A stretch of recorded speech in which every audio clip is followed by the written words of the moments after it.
bienvenue sur le circuit de Lédenon dans le Gard. C'est ici qu'avait lieu la 3e manche du championnat de France FSBK. Le résumé complet de cette épreuve avec les meilleurs moments et les meilleures images, c'est tout de suite. Et on commence avec un tour embarqué avec Étienne Masson. C'est parti. Donc là on attaque la ligne droite de départ, où on va passer la 5e. Là on rétrograde la 4, on rentre en 4 sur l'élan, on repose la 3.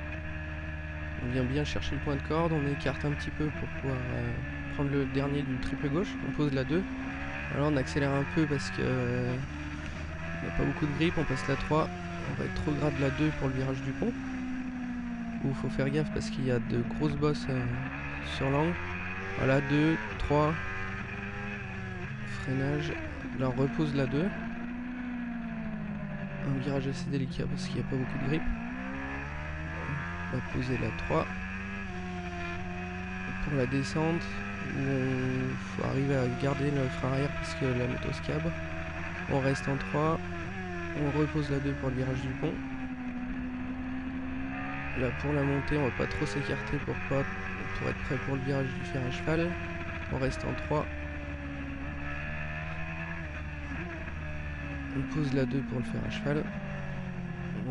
On s'écarte pas trop pour être prêt pour la descente. On met la 3, 4. Et là le but c'est de garder le maximum de vitesse pour la descente. Les freins, on pose la 2. Et on s'écarte pas trop pour la montée, où là il faut passer toutes ces vitesses sans que la moto cabre, en s'aidant un peu du frein arrière. Et voilà. Et avant de rouler aussi vite, il faut beaucoup d'heures de pratique, du talent mais aussi un solide encadrement. Voilà le but de la structure Race Experience Junior à l'initiative de Sébastien Gimbert et de Fabrice Locke. Cette structure est là pour aider au maximum les jeunes en devenir en catégorie Moto 3. Une belle aventure selon ses créateurs. C'est une aventure extraordinaire. On l'a créée d'abord avec beaucoup de passion, avec l'aide de partenaires qui sont très présents et très impliqués dans notre démarche. En fait, on leur a un petit peu expliqué l'histoire et la volonté qu'on avait que d'amener des jeunes au plus haut niveau de la compétition internationale, en commençant par déjà être les leaders d'un championnat national. Et cette histoire a plu, l'histoire des jeunes, ça plaît toujours en général. Ce qui est intéressant, c'est que des sociétés qui ne sont pas du tout du monde de la moto ont voulu s'impliquer. Et Sébastien, dans son rôle de grand frère, vient apporter tout son savoir à nos deux jeunes. Je suis là pour leur donner les petits éléments dernière minute, la confiance en eux et surtout appliquer les bonnes trajectoires. Hier, on a fait une partie du circuit à pied, je les aide à débriefer, je les aide à analyser. Et voilà, et puis je les transcende au moment du départ, ils viennent me voir, ils écoutent comment moi je peux débriefer, on en parle ensemble, on s'aide. Et même parfois c'est eux qui viennent m'aider, donc non, je trouve ça sympa quand là c'est vraiment le rôle du grand frère. Et puis quand ils gagnent, je suis content pour eux, quand je gagne, ce qui n'est pas encore le cas, j'espère bientôt, ils vont être contents pour moi. Non, c'est vraiment une aide sympathique entre nous. C'est un beau sport et il faut le partager. Et cet encadrement porte ses fruits, on dirait, puisque Hugo Casadessus réalise la pole sur ce circuit très exigeant. Il devance Corentin Perolari et Reynald Castillon Giovanni termine cette première ligne du week-end avec un temps de 1:30.047 à 1 seconde du poleman. Hugo Casadessus garde sa première position au départ. Derrière, ça se bagarre pour la 2e place entre Perolari et Beau pour la 2e place. Perolari chute dans le premier tour, imité dans le 4e par Maximilien Beau, ce qui entraîne la sortie du safety car. La course repart pour 6 tours. Et juste avant le safety car, Julien Loison avait pris la 3e place et réussira à la conserver jusqu'à l'arrivée et signe ainsi le premier podium pour Aléron GP. On assiste alors à un mano à mano entre Casadessus et Castillon Giovanni pour la victoire.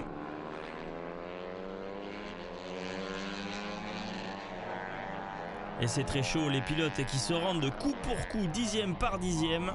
Et tout se jouera dans le dernier tour. Après une superbe passe d'armes, c'est finalement Hugo Casadessus qui s'impose d'un 10e seulement devant Castillon Giovanni. Il est tombé.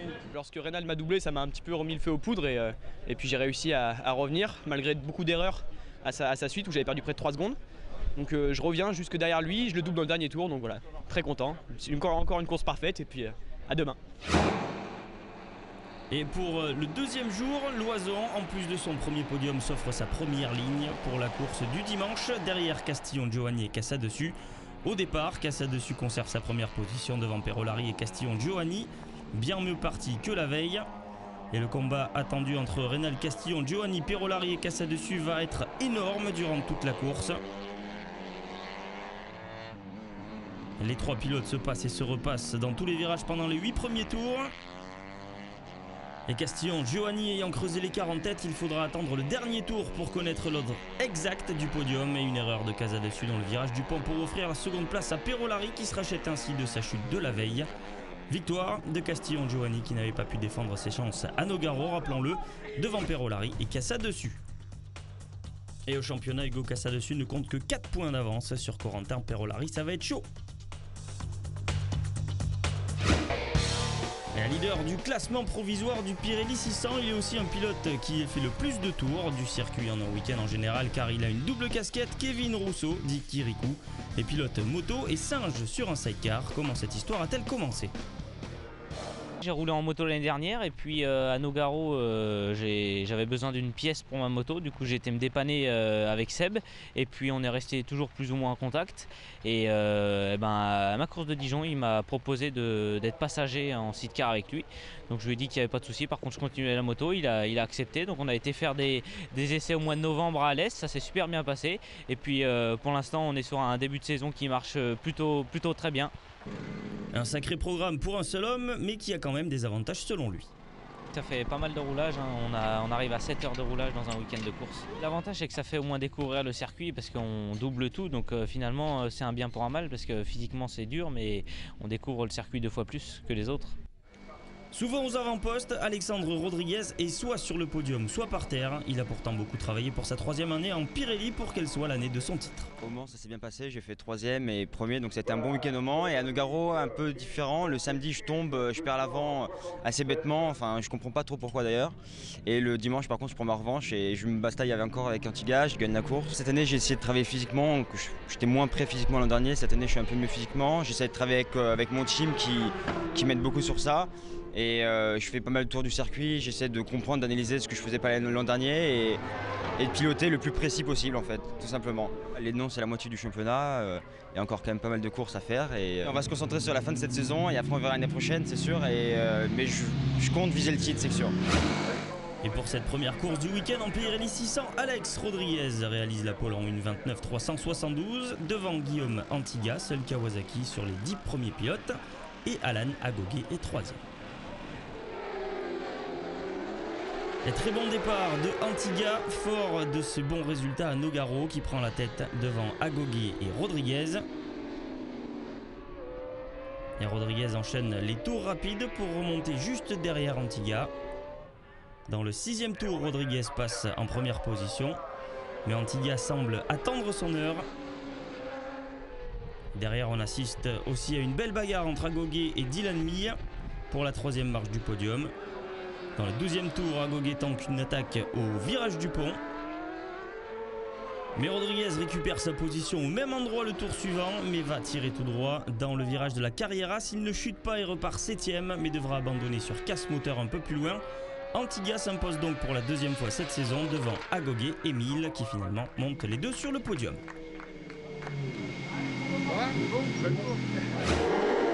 Départ de la 2e course, Antiga reste en tête. Et même s'il se fait une belle frayeur au départ, Mille reste en 3e position à la sortie du triple gauche derrière Rodriguez. Le trio creuse l'écart sur la meute des poursuivants. Et à mi-course, Mille se fait un petit peu distancer par Antiga et Rodriguez. Derrière lui, Alan Agogé est esselé en 4e position. Et en fin de course, on assiste au même duel que la veille, Antiga-Rodriguez. Et Antiga fera la même erreur au même endroit que Rodriguez la veille, mais reprendra la piste immédiatement et terminera la course. Victoire de Rodriguez devant Antiga et Mille qui monte sur la 3e marche du podium pour la 2e fois du week-end.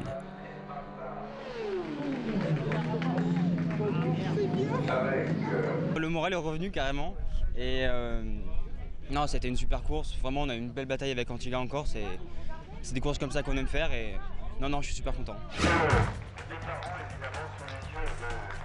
Et Alexandre Rodriguez remonte fort sur son coéquipier du team CMS, Kevin Jacob, qui pour le moment est toujours leader. Et en parallèle du championnat FSBK, il y a aussi un petit village d'irréductibles passionnés de moto européenne. Un nouveau championnat voit donc le jour, ouvert à tous, seule condition, avoir une moto européenne et vouloir se faire plaisir avec sur piste. Explication du chef du village, promoteur de l'European Bike, Thierry Capella. Il fallait se démarquer un petit peu et il y avait un créneau, je pense, un créneau à prendre, c'était de créer cette formule avec les motos européennes et de fabrication européenne. Non pas que ce soit mieux, c'est que c'était différent et que ça ne se faisait pas. Donc l'idée elle est venue là et de créer de la Ducati, de la RSV4 Aprilia, d'amener des partenaires comme BMW, etc. à dire voilà, on vous fait rouler vos motos, on est différent, ça reste des courses de moto, ça reste toujours de la bagarre, mais voilà, justement il y avait ce créneau qui n'était pas pris et je pense qu'à l'heure d'aujourd'hui on a bien fait de s'immiscer sur ce créneau-là. Ouais. On essaie d'apporter le moins d'encombrement, je dirais, possible aux pilotes, c'est-à-dire voilà, un kiné par exemple, il y a le kiné de la fédération, hein, il n'y a pas de souci, mais bon, ça fait beaucoup de monde, beaucoup de pilotes, donc on essaie d'avoir notre propre kiné, nos propres partenaires bien évidemment, avec des lubrifiants, nos partenaires assurances, etc. Donc on essaie de créer un cocon un peu particulier pour ces gens-là et qu'ils aient le moins de choses à faire. On a des gratuités, si on fait un tirage au sort par exemple le samedi, on fait gagner quand même 12 pneus tous les week-ends. Ce qui n'est pas dédaignable, hein, surtout maintenant c'est pas évident. Enfin voilà, on essaie vraiment de leur créer une atmosphère qui soit le plus propice pour eux, pour être zen, pour pouvoir rouler, voilà. L'idée elle est là. Nouveau dans ce championnat mais pas novice sur une moto, Jean Salle nous explique pourquoi il a choisi cette option cette année et ce qui la différencie des autres. Souvent, les motos japonaises sont mises en avant sur les autres championnats et là, cette fois-ci au moins, je veux dire, on parle un peu plus des motos européennes, ce que je trouve assez intéressant d'ailleurs. Et puis, ouais, ça limite un peu le championnat, quoi. Je veux dire, on a un peu tous les mêmes motos, donc c'est sympa aussi. Là, cette structure-là, je pense que la personne s'occupe de ces 40 pilotes et non pas de 200 pilotes. Et je pense qu'elle est beaucoup plus présente, beaucoup plus proche de ses pilotes. D'ailleurs, la preuve, c'est que quand il fait la remise des pneus, moi, ce qui m'a surpris, c'est qu'en regardant le numéro, il connaît le nom du gars, enfin voilà quoi. Donc on voit que vraiment il est impliqué dans ce qu'il fait, quoi. Et le fait de rouler aux côtés de l'élite de la vitesse française, c'est quand même un plus. Ça nous rappelle qu'on n'a pas leur niveau, hein, voilà, quand on regarde les chronos. Mais non, c'est bien, franchement c'est bien, parce qu'on voit aussi l'autre côté du professionnalisme. Et non, je trouve que c'est intéressant, c'est vraiment un bon compromis pour nous. Je pense que ça nous apporte plus à nous qu'à eux, certainement. Mais non, pour nous c'est bien, justement. Ça nous permet d'aller vers le haut et non pas de se croire super pilote, alors qu'à côté on a des vrais pilotes, quoi, voilà. Qui sont en plus très ouverts et qu'on peut se permettre d'aller voir et tout, donc ça aussi c'est un plus pour nous, quoi, je pense. Et leader du championnat à son arrivée à Lédenon, Michel Amalry qui a eu un peu plus de mal ce week-end. Il reste sur le podium provisoire mais voit passer devant lui Cyril Brunet-Lugardon et Emilien Jaillet, tous les trois sur BMW. Le championnat est très serré, les deux premiers ne sont séparés que d'un seul point. Michel Amalry n'est qu'à 10 points derrière.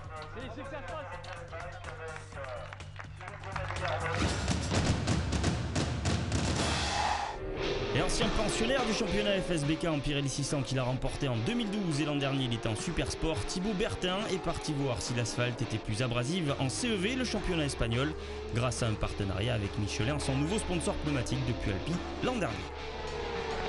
Donc l'année dernière je roulais en Super Sport ici en France et puis on a eu des propositions pour aller rouler en CEV en Espagne au catégorie de stock avec les Moto 2 avec Michelin et tout ça et puis on est parti là-bas et ça se passe plutôt bien, on fait des belles courses, on découvre des nouveaux circuits, c'est tout nouveau et voilà, c'est pas mal, c'est pas mal. Ça fait plaisir de revenir ici, de voir un peu les copains, tout ça, mais bon, c'est sûr que c'est différent. On est venu ce week-end pour essayer des nouveaux pneus qui viennent un peu de sortir. Donc c'était un test, voilà, on les découvre, on est en train d'y travailler dessus, on se donne à fond et puis voilà, on remplit les fiches et puis on fait travailler le pneu, quoi. Et quand on dit que la moto est une grande famille, des fois ce n'est pas qu'une formule. Adversaires sur la piste, mes cousins dans la vie, Cédric Tangre et Robin Camus sont tous les deux dans la même catégorie cette année. C'est Cédric qui a mis le pied à l'étrier à son cousin, histoire de continuer les bagarres commencées dans les champs sur la piste. Ça fait quelques années qu'il s'est mis à la moto et voilà, là ça fait 2 ans qu'on est exactement dans la même catégorie et qu'on se bat régulièrement ensemble en course, donc c'est assez sympa. Souvent on faisait de la motocross un peu dans les chemins vers chez moi et puis il voyait que je me débrouillais bien, que j'aimais bien me bagarrer un peu et du coup un jour il m'a dit ouais, j'aimerais bien que tu fasses une course et tout. Ça a pris un peu de temps avant d'en faire une mais pour mes 18 ans ils m'ont offert une course en Junior Cup 125. au circuit Carole. Et puis ça s'est bien passé, j'avais fait les meilleurs tours en course à chaque course. Et donc voilà, c'est parti comme ça. Après j'ai été au Challenge de l'Avenir et ainsi de suite, quoi. On s'aide un petit peu, on se donne des infos et surtout de nous voir rouler ensemble. C'est quand on roule ensemble en séance d'essai, là on peut voir où pêche l'autre et puis justement ça nous donne des infos sur comment exploiter mieux la moto tout au long du circuit. C'est vrai qu'on est en famille, les parents, l'oncle, la tante, et puis c'est vrai qu'on mange ensemble le midi, le soir, donc on peut discuter de la course, comment ça s'est passé. Et puis on se soutient aussi parce que quand on a chacun un week-end difficile, on est là pour se soutenir et puis voilà, quoi. Quand on est sur la piste c'est autre chose, on veut être devant, mais c'est vrai qu'en dehors de la piste c'est mon cousin, quoi. On est soudés, quoi. Et on ne change pas une recette qui gagne. Lucas Mayas est encore une fois en pôle. Par contre, derrière, ça change un petit peu. De Bise, victime d'une chute, partira 10e. Louis Bull signe le deuxième temps des qualifs devant Anthony Dumont, première ligne. Yamaha devant une deuxième ligne Suzuki avec Camus, Tangres, les cousins et Longjarret. Ce dernier d'ailleurs ne partira pas puisqu'il aura un problème de frein. Mayas ne fait aucun cadeau et à son habitude il s'envole en tête dès les premiers virages. De Bise fait une superbe remontée et bénéficie de la chute de Tangres et de Dury pour remonter en 4e position. Puis en 3e, le tour suivant derrière le Bull. Et dès le 4e tour, le duel entre De Bise et Bull est lancé. Duel qui va durer toute la course. À coup de 10e, les pilotes se battent dans tous les virages. Et à noter la superbe remontée de Hugo Claire, dit Pépito, qui partait premier stock en 9e position. Il pointait 17e à la fin du premier tour. Au 13e tour, il n'est qu'à 3 secondes de Bercher, qui est pour l'instant 4e. Devant, la bataille est superbe entre Bull et De Bise. C'est finalement un problème mécanique pour De Bise, qui va sonner le glas de ce combat acharné. Et un drapeau rouge à 3 tours de la fin vient stopper la course. Mayas s'impose encore une fois devant Bull et Camus. Deuxième course et De Bise, grâce au deuxième meilleur tour en course, remonte sur la première ligne devant Bull. Et Mayas est encore une fois en pole position. Et Mayas fait encore cavalier seul en tête. Et c'est bis repetita derrière lui avec une bagarre entre Valentin De Bise et Louis Bull encore. Et Bull qui commet une erreur dans le 7e tour, laissant 2 secondes 4 d'avance à De Bise. Mais il en faut plus pour arrêter le pilote de la Yamaha numéro 3. Et 5 tours plus tard, il est déjà dans la route de la Honda de De Bise. Devant, Mayas signe des temps hallucinants. Son meilleur tour en course, 1:23.845, le placerait juste derrière Gimbert et Blanc en Superbike qui la veille tournait en 1:23.725. En catégorie stock, Bercher est encore impressionnant et signe une seconde 4e place dans le week-end devant Peter Polesso et Hugo Claire. De Bise, non trahi par sa mécanique cette fois-ci, terminera 2e. Et Bull échoue à seulement 2 dixièmes de la Honda Tech Max de Valentin De Bise. Mayas remporte donc sa 6e victoire de la saison. J'ai forcé pour garder un rythme quand même assez élevé parce que j'ai peur qu'une chose, c'est que si je baisse mes chronos, on mette le drapeau rouge pour déclarer la piste mouillée. Donc je voulais garder un rythme pour pas avoir à refaire le boulot si on devait repartir pour une seconde manche. Et puis ça a tenu, les gouttes se sont un petit peu atténuées, donc on a continué à rouler sur un bon rythme et c'était quand même une bonne course. Lucas Mayas caracole en tête, bien sûr, avec ses 6 victoires. Louis Bull est 2e. Valentin De Bise n'est qu'à 6 points derrière. Et on termine avec la catégorie Rennes. Greg Leblanc est leader de la catégorie Evo. Son coéquipier est donc vainqueur lui aussi du dernier bol d'or avec la Kawasaki. Nicolas Salchaud est leader des stocks. Il se bat devant et vient même titiller certaines Evo. Il est donc très heureux de son début de saison. Une moto qui est vraiment stock, hein. C'est vraiment une moto de promo sport, le moteur pas ouvert avec un boîtier dessus, donc ça a du sens pour réduire le coût, c'est un peu le sens de l'histoire, hein, maintenant. Donc voilà, gagner cette catégorie, ou en tout cas voilà, figurer devant, c'est aussi intéressant, et malgré tout ça nous permet de nous montrer un petit peu quand même au scratch, voilà. C'est sûr que bon, le stock, les motos sont un peu différentes et on a moins de pneus, donc bon, c'est pas effectivement exactement pareil, mais bon, voilà, c'est des 1000, je pense que c'est un règlement qui a du sens pour remplir les grilles. Après bien sûr, j'aurais aimé me battre devant avec une Evo, mais je pense que jouer à la gagne en stock avec Kawasaki, c'est aussi très intéressant. On va déjà s'atteler à faire une bonne année, il y a encore beaucoup de courses et puis on verra la suite. Et en première ligne, donc, on retrouve la Kawa de Leblanc en pole position devant Sébastien Gimbert et sa Honda, un duo qui marche de mieux en mieux. David Muscat est 3e avec sa Ducati 1198. A noter que Stéphane Pagani a lui réussi à hisser la Panigale à la 10e position sur la grille. Et très bon départ de Sébastien Gimbert qui prend le meilleur sur Leblanc et Masson. Nicolas Salchaud lui aussi prend le meilleur départ et prend le meilleur sur Leblanc et Masson pour s'installer en 2e position dès les premiers virages. Il prend même la tête de la course pendant une boucle.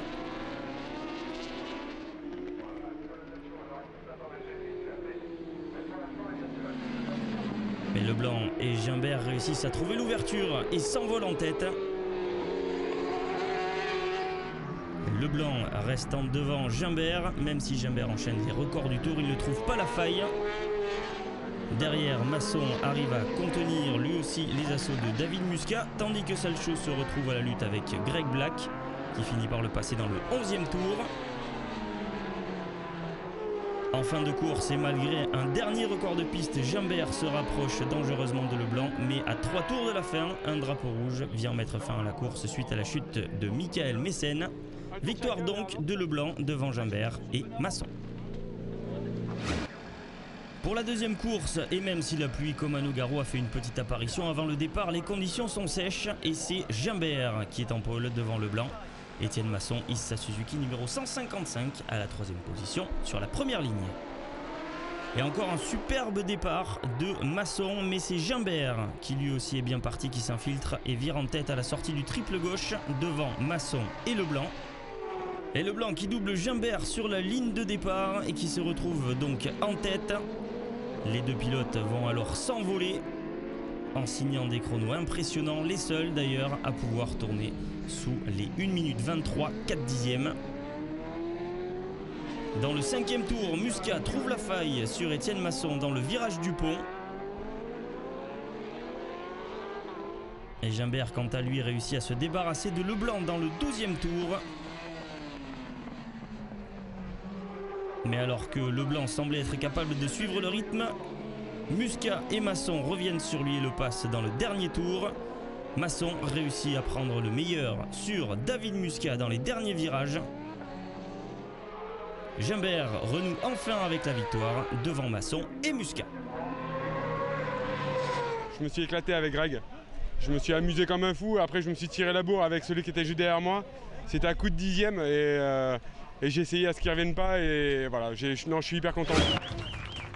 Grégory Leblanc reste donc en tête avec 145 points, mais derrière c'est très serré. Étienne Masson, Sébastien Gimbert et David Muscat se tiennent dans un mouchoir de poche. Et voilà, c'est terminé pour la 3e manche du championnat de France Superbike 2014. C'était sur le circuit de Lédenon. Je vous donne rendez-vous dans 15 jours sur le tout nouveau circuit de Manicourt dans la Nièvre. A bientôt, ciao.